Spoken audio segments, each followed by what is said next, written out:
Baik, selamat pagi, selamat siang, dan selamat malam. Pada video kali ini kita akan bersama-sama melihat contoh kedua dari studi kasus. Pada video sebelumnya saya juga telah membuat satu contoh dari studi kasus. Jadi bisa dicek di beranda saya, di video saya yang sebelumnya. Nah, untuk menjawab soal studi kasus, kita perlu menentukan masalah utama yang perlu kita angkat. Tetapi kita akan lihat dulu pertanyaan apa atau panduan apa yang ada untuk membuat studi kasus.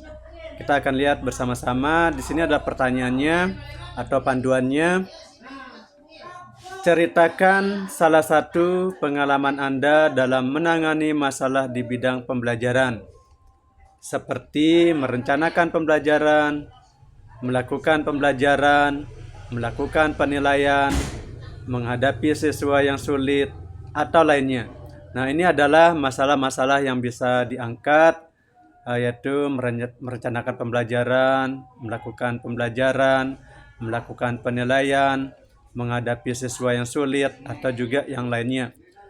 Nah, uraian Anda harus berdasarkan pengalaman pribadi yang nyata, bukan pengalaman orang lain, dan memerlukan penanganan khusus. Nah, jadi studi kasus yang perlu kita angkat adalah studi kasus berdasarkan pengalaman kita sendiri. Nah, kalau yang saya sampaikan ini adalah berdasarkan pengalaman saya sendiri, sebagai sekedar contoh saja. Nah, pertanyaan pertama yang akan kita temukan ketika membuat studi kasus, yaitu yang pertama, permasalahan apa yang pernah saya hadapi. Nah, jadi permasalahan yang pernah kita hadapi ketika melakukan pembelajaran, melakukan penilaian, dan lain sebagainya. Jadi kita perlu mengangkat salah satu permasalahan yang kita alami sendiri. Nah, contohnya yang saya tulis seperti ini, permasalahan yang telah saya hadapi. Permasalahan yang sering saya hadapi di kelas ketika mengajar bahasa Inggris adalah saya mengalami kesulitan dalam melakukan penilaian speaking pada beberapa peserta didik yang tidak mau atau malu praktik speaking atau melakukan percakapan dalam bahasa Inggris di depan kelas, baik itu monolog ataupun dialog. Peserta didik tersebut takut melakukan kesalahan dan khawatir akan ditertawai oleh teman-temannya. Mereka merasa tidak percaya diri untuk melakukan percakapan dalam bahasa Inggris.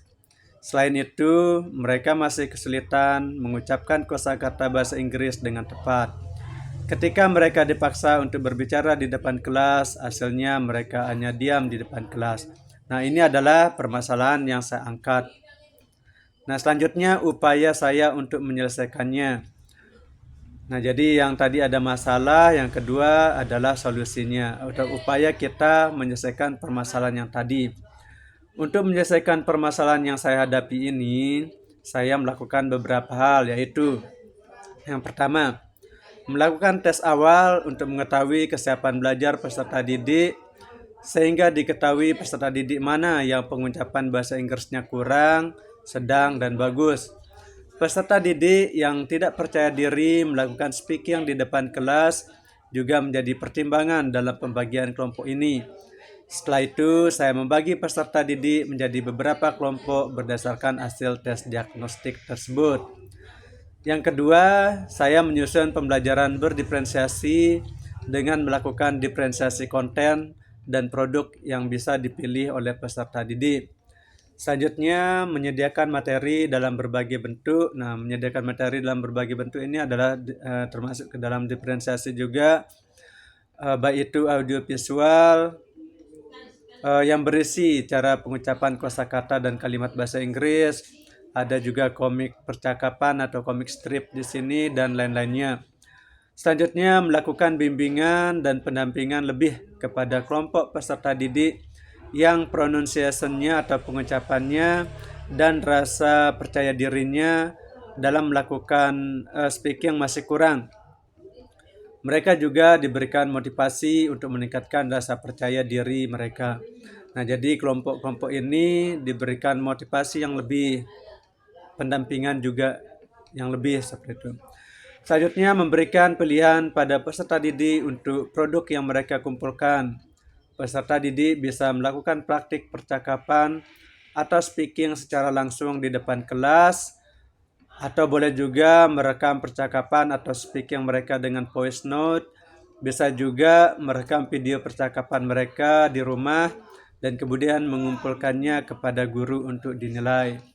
Selanjutnya, upaya saya melakukan bimbingan dan pendampingan lebih kepada kelompok peserta didik yang pronunciation atau pengucapannya dan rasa percaya dirinya masih kurang. Mereka juga diberikan motivasi untuk meningkatkan rasa percaya diri.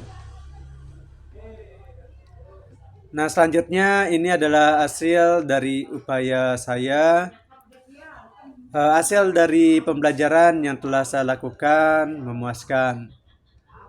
Peserta didik yang sebelumnya malu atau tidak mau mengucapkan kata atau kalimat bahasa Inggris di depan kelas, sekarang masih sedikit. Nah, jadi sudah ada improve-nya, ada progres baiknya. Mereka mulai mencoba berbicara di depan kelas untuk melakukan percakapan dengan teman-teman mereka. Sedangkan peserta didik yang masih malu melakukan percakapan di depan kelas memilih untuk merekam percakapan mereka dengan voice note. Ada juga yang merekam video diri mereka melakukan percakapan di rumah.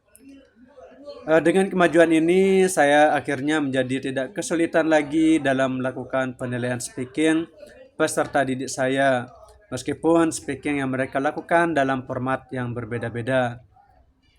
Nah, selanjutnya pertanyaan yang keempat, yaitu pengalaman berharga yang bisa dipetik. Nah, dari pengalaman penyelesaian masalah pembelajaran ini, saya menjadi tahu bahwa kita tidak bisa memaksakan peserta didik untuk membuat produk yang sama.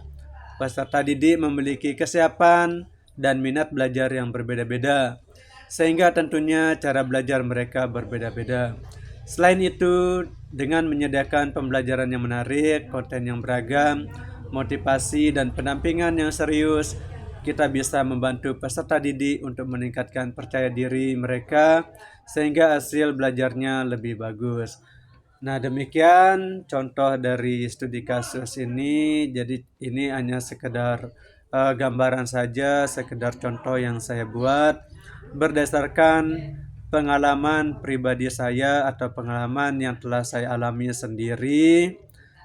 Semoga gambaran ini bisa bermanfaat untuk kita semua. Semoga kita semua yang ikut membuat studi kasus bisa membuat studi kasus dengan mudah dan berhasil. Mungkin demikian. Terima kasih.